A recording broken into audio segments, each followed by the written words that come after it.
있기를 축복합니다. 우리 신앙인들이 받는 복 중에 가장 큰 복은 예수 믿은 복이죠.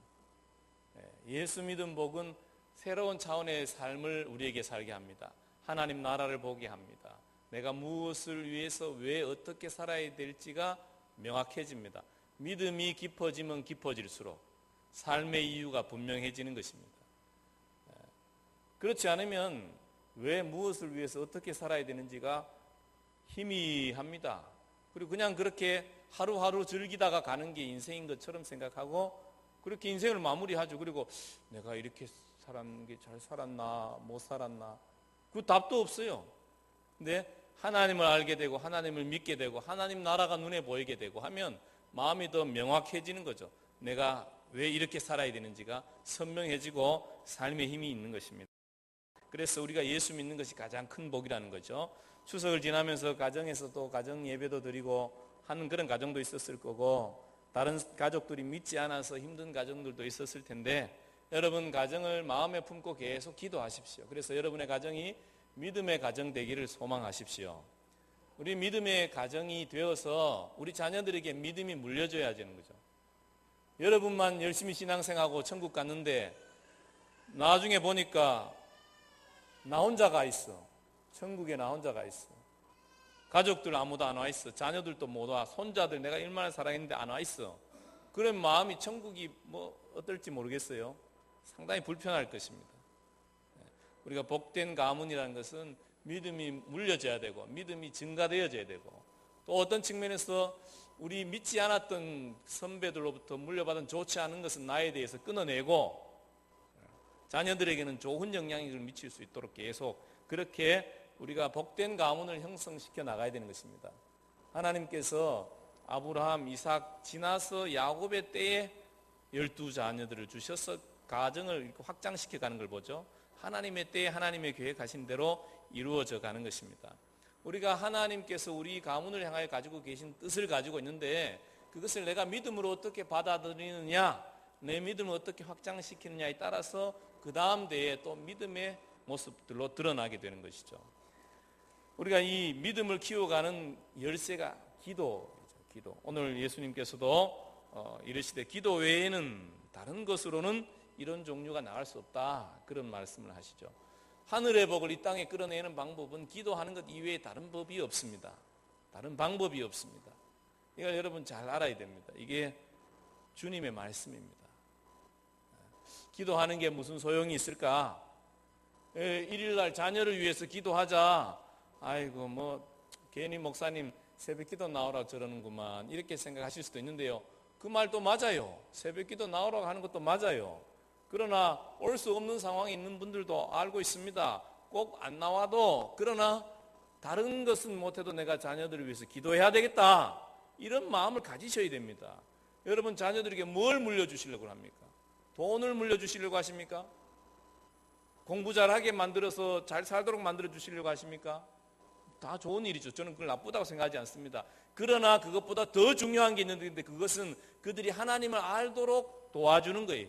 어떻게 도와줄 건가? 뭐 다양한 방법이 있겠죠. 또 내가 원한다고 되는 건 아닌 것 같아요. 아무리 원해도 내가 원한 대로 다 되지 않더라고요. 중요한 것은 뭐예요? 내가 하나님의 은혜를 구하는 거죠. 하나님 좀 도와주십시오. 그렇게 하는 것입니다. 오늘 우리가 읽은 본문 가운데 우리가 봤을 때는 놀라운 이야기가 두 가지 나옵니다. 첫 번째 이야기는 예수님이 변화산에서 그 형체가 변하는 거죠. 옷이 바뀌었다. 옷에 광채가 났다. 그리고 엘리야와 모세를 만났다. 그렇게 말씀하고 있습니다. 여러분 이것은 머릿속에서 일어나는 환상이 아닙니다. 우리가 꿈을 꾸거나 환상 가운데 어떤 일이 일어나는 그런 어떤 영적인 체험 차원이 아니라 구체적으로 나타나심이에요. 하나님의 어떤 그 임재 가운데 어떤 영적인 실체가 그들 앞에 나타났는데 그게 분명하게 모세와 엘리야로 느껴지고 경험되어졌던 것입니다. 하나님의 영광이 나타난 거죠. 이런 일들이 이 성경에 여러 군데 기록되어져 있지는 않아요. 별로 이런 일들이 많지 않았어요. 근데 오늘 예수님이 만난 사건은 이런 놀라운 사건이죠. 그리고 또 한 가지 또 큰 사건이 있었죠. 이건 산 위에서 일어나는 사건이고요. 사나리의 사건은 어떤 사건입니까? 참 마음 아픈 사건이죠. 어떤 아이가 말 못하게 또 못 듣게 하는 귀신이 들린 아이가 있었다는 거죠. 그 아이를 그 아버지가 데리고 왔습니다. 여러분, 귀신이 잡으면 어떻게 한다고 합니까? 심히 경련을 일으키고 이를 갈고 거품을 물고 팔이 해지고 넘어지고, 어디 모임에 갔는데 애가 갑자기 거품 물고 넘어져가 팔이 해가지고 그러면 옆에 있는 사람들이 다 놀라고 그 분위기가 어떻게 되겠습니까? 그 부모는 그런 것을 하면서 마음이 어땠겠습니까? 마음이 얼마나 힘들었겠습니까? 근데 이 정도면 그래도 참으면 되지요. 견딜만 합니다. 그런데 이런 수준을 넘어서지요. 어떻게 합니까? 어떤 날에는 22절에 보면 귀신이 그를 죽이려고 불과 물에 자주 던졌나이다. 물에 뛰어들도록 만들었다는 거예요. 불 속으로 들어가게 만들었다는 것입니다. 여러분 자녀를 키우시는 분들은 이걸 이해할 수 있을 것입니다. 아이들이 조금만 다쳐도 얼마나 속이 상합니까? 유치원에 보냈는데 친구랑 하다가 손가락에 걸쳐가지고 얼굴에 상처가 났어, 여자아이. 그 얼마나 걱정합니까? 저게 흉터가 되지 않을까? 근데 애가 막 물에 빠져가지고 죽으려고 그러고 막 불에 들어가 죽으려고 그러니 그 부모의 마음은 얼마나 힘들고 어려웠겠습니까? 그런데 여러분 알아야 될 것은 이 두 가지 사건은 구체적인 현실이었더라는 것입니다. 실제적인 사건이었다는 것이에요. 예수님이 그 산 위에서 하나님의 사자들이었던 모세와 엘리야를 만나서 하나님의 그 계획과 뜻에 대해서 서로 나누고 의논하는 일도 구체적인 사건이었고, 이 땅에서 귀신이 어떤 사람을 잡아서 죽이려고, 어떤 아이를 죽이려고 하고 하는 것도 실제적 사건이었다는 것을 우리가 알아야 됩니다. 우리는 좋은 것만 기억하죠. 좋은 것만 실제적 사건이었을 거다 생각합니다. 설마 귀신이 그렇게 하려고 그런 생각을 가집니다. 영적인 세계는 사실입니다. 실제적 사건입니다. 이걸 여러분들이 알아야 됩니다. 오늘날 또 사실 이 사단의 공격과 어떤 어려움을 당하는 일들이 여러분 많이 일어나고 있습니다. 실제로 많이 일어나고 있습니다. 근데 정신병원에 가서 약을 먹고 이런 걸로 좀 덮어가려고 하고 아예 정신병원에 가둬두거나 이런 경우도 있고, 그래서 잘 안 드러나서 그렇지 실제로 많이 있습니다. 오늘날 9살에서 24살 사이에 이 젊은이들이 제일 많이 죽는 이유가 뭔지 아십니까? 무슨 교통사고 나거나 무슨 아프거나 그래서 죽는 게 아니에요. 자살을 해서 죽습니다. 아이들이 왜 자살합니까? 성적이, 그것도 보면 성적이 완전히 바닥인 애들이 자살하는 경우는 잘 없어요. 성적이 1등 아니면 2등, 아니면 1등 하다 2등 한 애, 이런 애들이 자살해요. 그럼 얼마나 탁월한 거예요. 전교에서 1등 맨날 하다가 2등 해가 죽어버렸어요.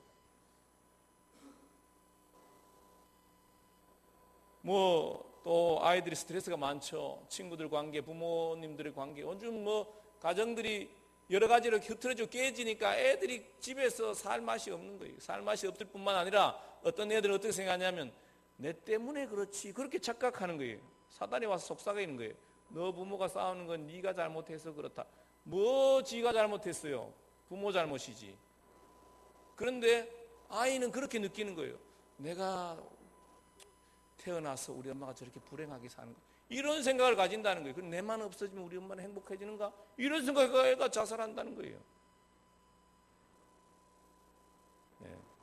우울증, 이러다 보니 우울증, 이런 것들이 사실은 이 죽음 뒤에는 뭐가 있냐면 죽음의 영이 있습니다. 사단이 있다는 걸 여러분 알아야 됩니다. 귀신이 역사한다. 어떤 죄된 습관이 반복되는 죄된 습관, 그 뒤에는 반드시 영적인 세력이 있다는 걸 여러분 아셔야 됩니다.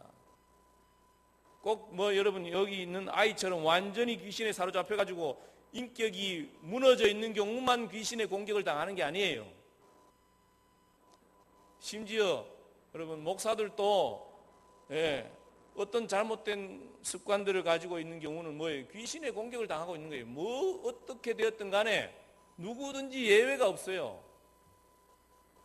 하나님이 말씀하신 바대로, 하나님이 기뻐하는 대로 살고 싶은데 안 되어지는 거, 내가 노력해도 안 되는 거, 그거 꼭 알아야 됩니다. 그 뒤에는 반드시 영적인 세력이 나를 그렇게 공격하고 있다, 휘두르고 있다, 이걸 알아야 됩니다. 이걸 알고 어떻게 해야 돼요? 정신을 차리고 이걸 어떻게 해야 될 거냐는 것이죠. 벗어나는 방법이 뭐냐는 거예요. 오늘 말씀해 보면 그래도 이 아버지에게는 희망이 있었어요. 찾아갈 때가 있었거든요. 이 아버지는 찾아갈 때가 있었어요. 어디로 갔습니까? 예수님에게로 찾아갔다 이거예요. 예수님을 찾아가면 혹시나 나을 것 같다, 이런 소문을 들었겠죠. 그래서 이 아버지는 어떻게 해요? 예수님을 찾아왔습니다. 그런데 거기에 누가 없어요? 예수님이 없었던 것이죠.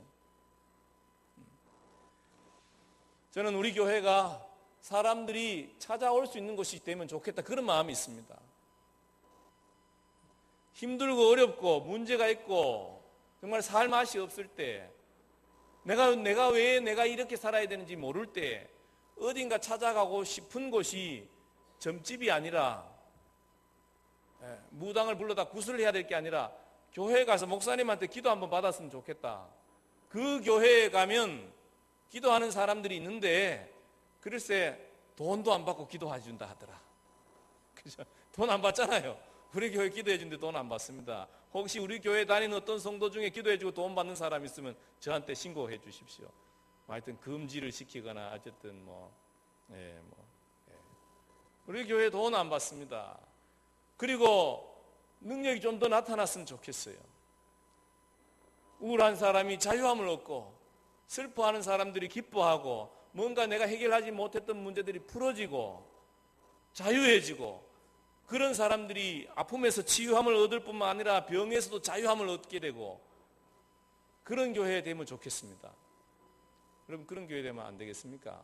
그런 교회가 되면 이단입니까? 그런 교회가 되면 이상한 것입니까? 이 사람이 찾아갈 곳이 없었으면 이 사람이 무슨 맛으로 살았겠습니까? 아마 절망과 두려움 가운데서 이 아이의 인생은 어떻게 될 것인가? 내가 죽으면 이 아이는 과연 어떻게 될 것인가? 그런 답답함과 안타까움과 애타는 마음으로 살지 않았겠습니까? 오늘날 교회들이 하나님의 은혜와 능력이 나타나는 교회 되기보다 복지관 짓고 또 묘지 사고 또 병원하고 유치원하고 노인대학하고 다 좋습니다. 저는 그걸 탓하고 싶진 않아요. 돈 있으면 복지관 지을 수 있는 거죠. 섬기는 게 나쁘다 소리 하고 싶지 않아요. 그러나 교회의 모습이 그거냐는 거예요. 그것에 생명을 걸어야 될 것이 교회냐는 거예요. 여러분, 그게 교회입니까? 교회가 아닌 곳에도 얼마든지 할 수 있습니다. 로타리 클럽에서도 얼마든지 할 수 있고요. 병원도 사업하는 사람이 얼마든지 수익을 남겨서 병원 지을 수도 있고, 유치원도 학원 얼마든지 할 수 있습니다. 왜 꼭 교회에서 그걸 해야 되는 것입니까? 저는 우리 교회도 나중에 그런 일들을 할 수 있는 교회가 되면 더 좋겠다, 그런 생각을 가집니다. 그러나 그것이 우리가 정말로 생명을 걸고 우선적 가치를 두고 해야 될 것이냐는 거예요. 예수님께서도 제자들에게 너 빨리 돈 많이 벌어가지고 건물 짓고 그 복지관 해라, 그렇게 말씀하셨습니까? 성령이 너에게 임하면 땅끝까지 너희가 능력을 받고 이 능력으로 복음을 증거하라, 땅끝까지 복음을 전하라 그랬습니다. 예수님이 능력을 받으라 그렇게 말씀하셨습니다. 우리는 예수님을 믿되 어떻게 믿는 사람들입니까? 내가 원하는 대로 믿는 사람들이 아니에요.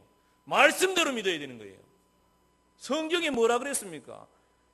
너희가 성령이 너에게 임하면 능력이 너에게 임하고, 그러면 그것으로 복음을 전하라 그랬잖아요. 그러면 그대로 할 생각을 해야 되는 거죠. 우리가 어떻게 하면 그러면 능력이 임할고, 그걸 질문해야 되는 거 아니겠습니까? 그래서 제자들이 한 게 뭐예요? 그냥 다락방에 모여서 기도했던 것이죠. 그들이 대단한 착한 일을 한 게 아니에요. 이웃에게 빵을 나눠주거나 그런 게 아니에요. 그냥 모여서 기도했던 것입니다. 그때에 성령이 임하였고, 교회가 교회됨의 모습이 성령이 임할 때 드러나기 시작했던 것입니다. 이 사람이 희망을 가지고 찾아왔을 때에 주님은 없었지만 제자들이 나섰습니다. 제자들이 어떤 마음이 있을 것 같습니까? 제자들 할 수 없었을 것 같다 이렇게 생각했을까요? 우리가 할 수 있다고 생각했을 것 않습니까? 6장 13절에 제자들이 귀신을 쫓아내본 경험이 나와요. 예수님이 전도대로 파송했을 때 나가서 제자들이 귀신을 쫓아냈어요. 그러니까 와서 보고했거든요. 그래서 이 사람들이 뭔 생각했냐면 우리도 할 수 있다 이 생각한 거예요. 그래서 사탄아 물러가라, 귀신 떠나가, 이렇게 애 괴롭히는 거, 이런 나쁜 놈들 떠나가 그랬다는 것입니다. 그런데 귀신이 말을 안 듣는 거예요. 안 나가는 거예요. 귀신만 안 나갈 뿐만 아니라 오늘 보니까 서기관, 이런 서기관이라는 자들이 나타났어요. 서기관은 이게 율법을 필사하는 자들이죠. 결국 율법학자들입니다. 성경을 잘 아는 사람들이 와서 이야기하는 거예요. 야, 너 귀신의 왕, 너 선생님은 귀신의 왕을 힘입어 쫓 쫓아낸 거고 너는 안 된다, 야. 뭐라고 이야기했는지 정확하게 기록이 안 돼 있어요. 그런데 제자들 와서 아마 불을 질러 하지도 못하는 것들이 말이야. 괜히 헛소문을 일으켰다. 이렇게 비방했을 수도 있고요. 여러 가지 어떤 일이 일었는지 정확하게 모르겠습니다. 그러나 영적인 세계를 모르는 사람이 말하는 말이 더 기도하게 하거나 하나님을 찾게 하지 못한다는 걸 알아야 됩니다. 왜? 그 사람 모르니까. 그런 사람들의 말을 기다려 들으면 하나님의 은혜를 쫓아가려고 하다가 주저앉아 버려요. 저는 우리 교회 성도들이 한 마음으로 함께 하나님 앞에서 하나님의 은혜를 구하고 능력을 구하고 하나님 말씀대로 복음을 전가하는, 그래서 정말 예수님께서 세우고 싶어 하셨던 그런 교회로 이 교회가 서가기를 원합니다. 그런데 그런 일들을 행함에 있어서 무엇인가 이성적으로 이해가 안 되어진다는 어떤 사람들이 있을 수 있어요. 그러나 죽은 자가 살아나는 건 이성적으로 이해가 됩니까? 예수님이 부활하신 건 이성적으로 이해가 됩니까? 믿음으로 되어지는 것이지 이성으로 되어지는 일이 아니에요. 오순절에 역사하셨던 하나님이 돌아가셨습니까? 그럼 여러분은 왜 교회에 나와 있는 것입니까? 우리는 한 마음으로 하나님 앞에 마음을 같이 하고 기도해야 되는 것입니다. 오늘 이렇게 막 시끄러울 때 예수님이 나타나셨습니다. 예수님이 내려오셨죠. 얼마나 다행인지 모릅니다. 보고 주님이 뭐라고 말씀하십니까? 19절에 예수님이 답답하셔서 이렇게 말씀하시죠. 믿음이 없는 세대여, 내가 얼마나 너희와 함께 있으며 얼마나 너희에게 오래 참으리요. 그를 내게로 데려오라. 여러분, 우리가 하나님의 은혜와 능력을 좀 더 받아서 어떤 문제가 있는 사람에게 그 문제 이리 가져와봐, 내가 기도해 줄게. 여러분이 해보고 안 되면 그 문제 우리 교회에 가서 기도하면 해결돼. 이렇게 말할 수 있는 교회 되면 안 되겠습니까? 그게 뭐 문제 있습니까? 그런 교회가 돼야 되는 것입니까? 안 돼야 되는 것입니까? 여러분의 교회는 어떤 교회가 되기를 원하십니까? 여러분이 꿈꾸는 교회관은 무엇입니까? 여러분은 어떤 교회가 되기를 원하십니까? 저는 예수님께서 그를 내게로 데려오라 라고 말씀하셨던 것처럼 제가 어떤 문제든지 내한테 좀 가져와 보시오, 이렇게 말할 수 있는 그런 어떤 믿음이 있었으면 좋겠어요. 그런 배짱도 있었으면 좋겠고요. 그러면 목사가 이상해질 것 같습니까? 저는 우리 성도들이 저를 위해서 기도할 때 좀 더 능력을 받도록 기도해 주시면 좋겠습니다. 지금도 막 기도해드리고 합니다. 어떤 때는 조금 영향이 있어요. 어떤 분이 기도 받으러 왔어요. 우리 교회 분 아니에요. 기도 받으러 와서 기도했더니 좀 편해졌대요. 좀 편해졌대. 그거 말고 완전히 자유로워졌다 이런 소리 듣고 싶은데 좀 편해졌다고 말하더라고요. 그래서 또 오시겠다, 또 오라 그랬어요. 그런 차원을 넘어서서 조금 더.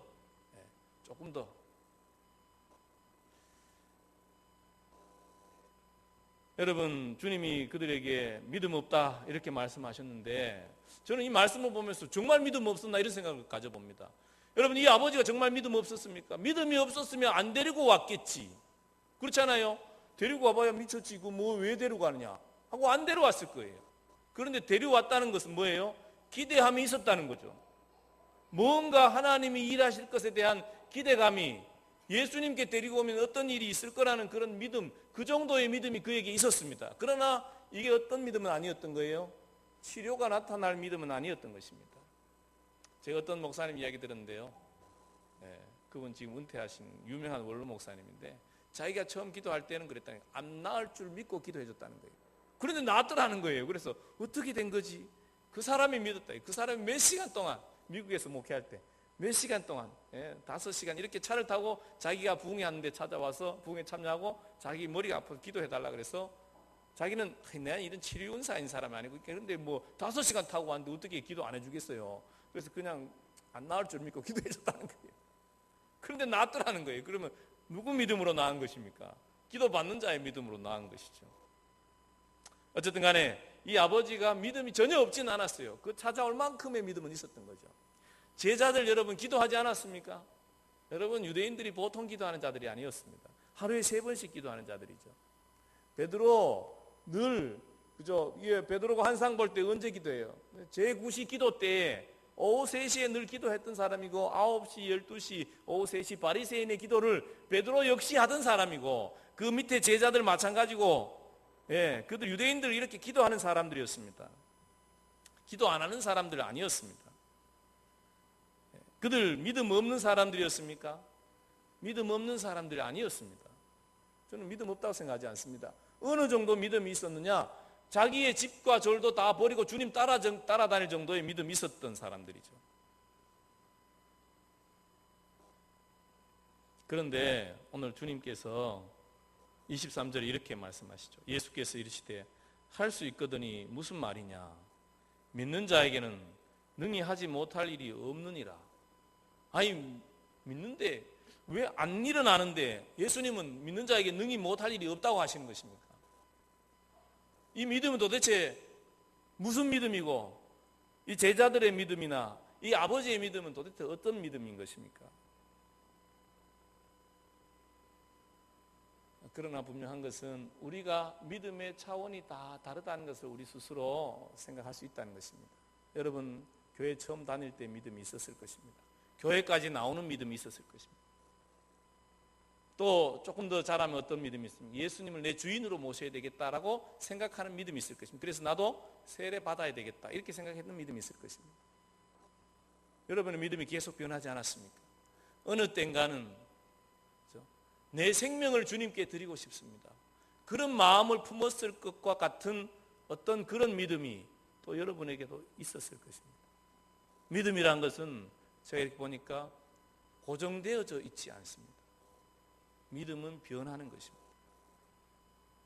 제자들이 과거에 귀신을 쫓아낼 때 전도 여행 갔을 때 여러분 믿음이 없었을까요? 믿음으로 했죠. 그때는 지금도 마찬가지로 그때나 지금도 믿음으로 하는 것입니다. 그때의 믿음과 지금의 믿음이 달라진 것입니다. 이 차이는 어디서 온 것입니까? 그때의 마음의 태도와 지금의 마음의 태도가 다른 것이죠. 오늘 예수님께서 산 위에 가셨잖아요. 산 위에 가실 때 왜 가셨을 것 같습니까? 1번 모세와 엘리야를 만나러 갔다. 2번 기도하러 가셨다. 여러분 몇 번 갔습니까? 1번 아니면 2번인데 그죠? 믿져봐야 50점 받습니다. 여러분 저는 그런 마음이 있어요. 모세와 엘리야 만나러 간 거 아니라는 거예요. 늘 습관을 쫓아 기도하러 가신 것입니다. 왜? 제가 어디서 그런 추리를 하냐 하면 다른 제자들이 베드로, 야고보, 요한 데려갈 때 가만히 있어요. 이 사람들이 모세와 엘리야 만나고 하나님의 영광이 나타나고 옷이 광채로 바뀌고 이런 놀라운 사건이 일어날 것 같으면 갔다 오세요. 우리는 여기서 뭐 맛있는 거 먹고 놀고 있을게. 이럴 제자들 아무도 없다고 저는 그렇게 생각합니다. 꼭 따라가서 나도 그걸 보리라. 아마 그런 생각 가졌을 것입니다. 근데 오늘 이 사람들이 잘 갔다 오시라고 우린 그냥 여기 있겠습니다. 이렇게 선택하잖아요. 왜 그랬을까? 생각해 보면 늘 예수님이 하던 습관적인 기도의 시간에 기도하러 가신 거예요. 그러니까 이 사람들 남한테 지는 거 원치 않죠. 제자들 중에 누구든지 1등 되고자 했지 2등 되고 3등 되고 나는 12등 할 거야 이렇게 하는 제자 없었습니다.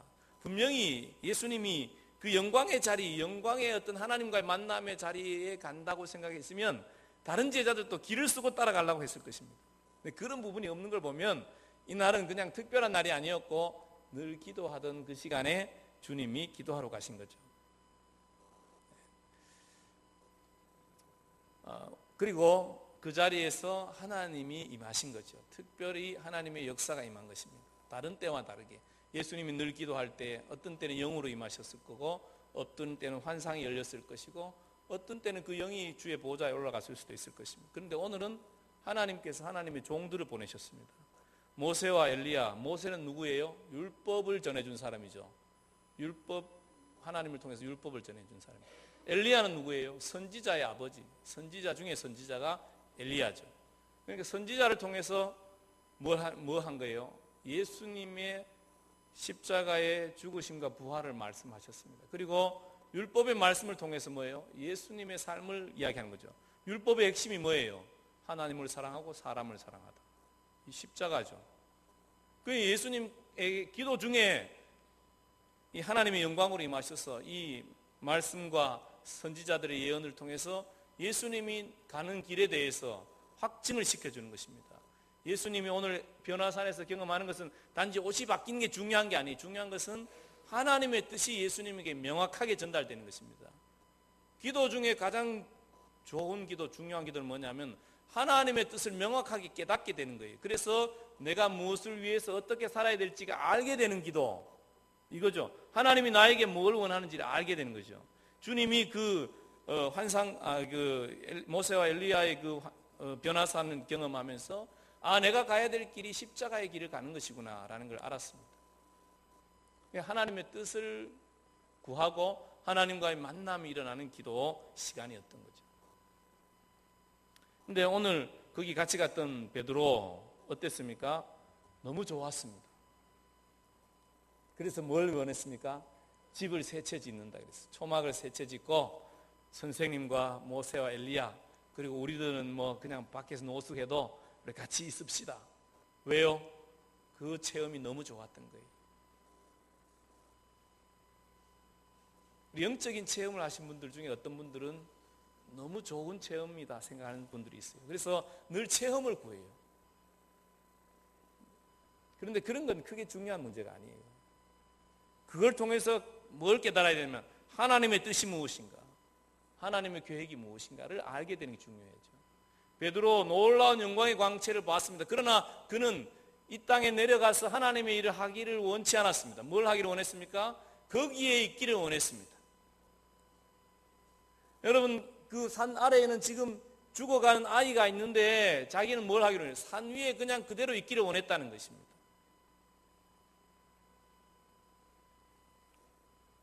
우리가 하나님의 능력이 나타나고 하나님의 그 임재가 나타나고 하나님의 은사를 주시고 하는 것은 산 위에서 그냥 너끼리 좋으라고 준 게 아니라 그걸로 뭐 하는 것입니까? 죽어가는 영혼들을 살리라고 주는 것이 다른 이유 없는 거죠.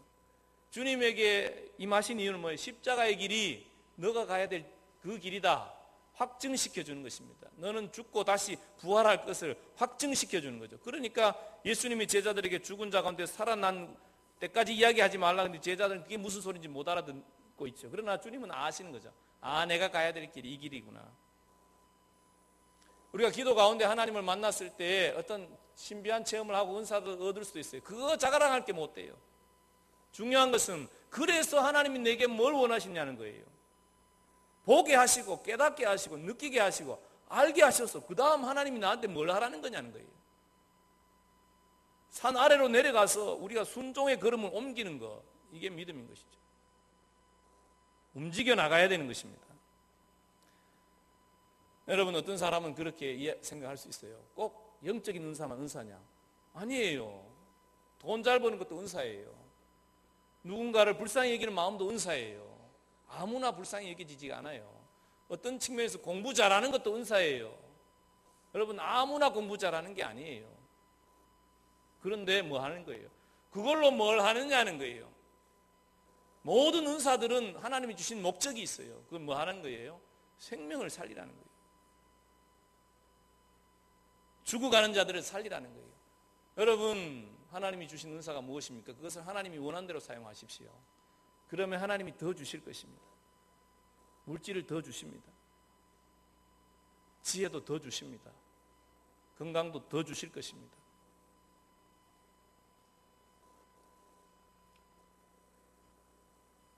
오늘 우리가 지금 어느 수준에서 어디에서 무엇을 하고 있는지 우리 자신들을 깊이 살펴봐야 되는 것입니다. 오늘 본문에 보면 제자들은 밑에 그냥 있었어요. 기도하는 자리에 가지 않았습니다. 기도 안 했어요. 과거에는 기도했을지 몰라요. 그러나 오늘은 그가 기도하는 자리에 있지 않았다는 거예요. 여러분, 과거에 기도 많이 했다 오늘 능력이 나타나는 거 아니에요. 과거에 했다고 오늘 될 것 같으면 왜 사람들이 잘 나가다가 실족하겠어요? 그렇지 않아요.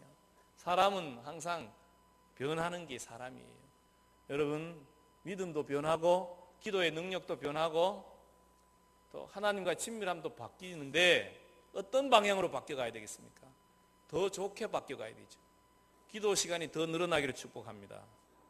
더 깊은 기도를 경험하기를 축복합니다. 과거 10년 전의 것을 자랑하기보다 오늘의 우리 가운데 함께 하시는 하나님을 자랑할 수 있는 여러분이 되기를 축복합니다. 여러분, 더 기도하는 자리로 나아가야 되는 것입니다. 그러나 기도의 자리에서 거기에서 안주하지 마십시오. 나의 유익을 위하여 기도하고 내가 이 영광의 자리에 머물러 있는 그거 너무 원하지 마십시오. 그거 원해서 초막새 지어서 뭘 어쩌겠다는 것입니까? 하나님의 뜻이 이루어지는 것과 아무 상관이 없습니다. 은사와 능력을 많이 받고 무언가 하나님의 복을 많이 받았어. 자녀들도 잘 되고 돈도 잘 벌고 몸도 건강하고 심지어 영적인 은사도 많아. 그것이 목적이 아니라는 걸 알아야 됩니다. 그 자리에 머물러 있으면 잘못하면요 하나님 앞에 가면 제일 큰 책망을 받을 수 있다는 걸 알아야 됩니다. 그 다음엔 뭐가 필요한 것입니까? 그 다음에 자리로 가야 됩니다. 순종하여 가야 되는 것입니다. 예수님이 십자가의 길을 가시기 위하여 내려오는 것입니다. 내려오시고 이제 예루살렘으로 가는 거예요. 뭐하러 가는 것입니까? 고난의 길로 가는 것입니다. 왜 가는 것입니까? 하나님이 그 변화산에서 확증을 시켜주는 거거든요. 가라. 이게 나의 뜻이고 너를 향한 계획이다. 주님이 예 가겠습니다. 가는 것입니다. 그리스도인의 삶은 그런 것입니다. 하나님의 뜻이 내 삶에서 이루어지기를 원하며 내가 헌신하여 나아갈 줄 아는 자리로 가는 것, 이게 믿음인 것입니다. 뒤로 물러서는 믿음도 있어요. 그러나 뒤로 물러서는 믿음, 약해지는 믿음은 시험에 들게 돼 있어요. 그러나 어려워도 기도하고 고난을 믿음으로 인내하고 나아가고 하면 하나님이 감당하게 해주십니다. 여러분, 믿음의 자리에서 퇴보해봐야 얻는 게 없어요. 한 걸음 더 나아갈 때 하나님의 역사가 나타나는 것입니다. 사랑하는 성도 여러분, 여러분은 지금 어디에 와 있습니까? 여러분 어디로 가기를 원하십니까? 우리 교회는 어떻게 되면 좋겠습니까? 우리 오늘 이 시간 다 같이 일어나셔서 하나님 나라 임하소서 우리 찬양하고 기도할 때 하나님 더 깊은 자리로 나를 이끌어 주십시오. 주님 저를 더 깊은 자리로 이끌어 주십시오. 하나님 내게도 능력을 좀 주십시오. 하나님 내가 아버지의 뜻을 알고 순종할 수 있도록 순종의 믿음을 주십시오. 기도하고 또 특별히 기도받기를 원하시는 분 있으면 앞으로 나오시면 같이 기도해 드리겠습니다.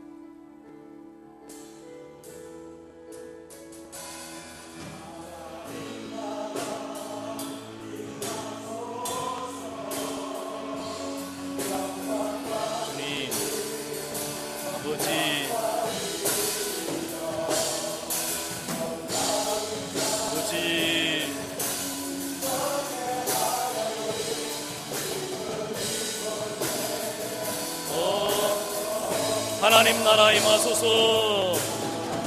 나라 임하소서. 주여 이 시간 하늘 문을 여시고 우리 가운데 임하여 주시옵소서.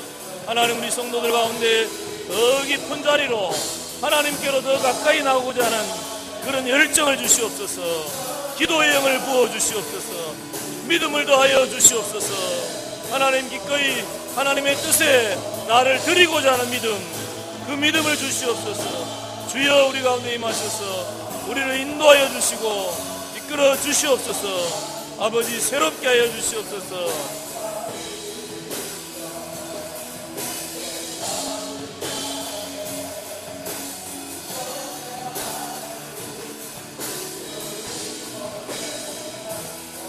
우리 다 같이 주여 하고 기도하겠습니다. 주여.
하나님 아버지 감사합니다. 저희들 주님 앞에 나와 예배할 수 있도록, 기도할 수 있도록 은혜 주신 것 감사합니다. 하나님, 그렇지만 이 정도 수준의 만족이 안 됩니다. 주님, 오늘 또 죽어가며 아프고 힘들고 고통당하고 하나님 어려움 당하고 있는, 특별히 사단의 공격을 당하고 있는 많은 사람들이 우리 주변에 있습니다. 아버지 하나님, 저희들이 그들을 살릴 만한 믿음, 살릴 만한 기도의 능력, 하나님 우리도 가지기를 원하고 그것으로 이 땅 가운데 나아가기를 원합니다.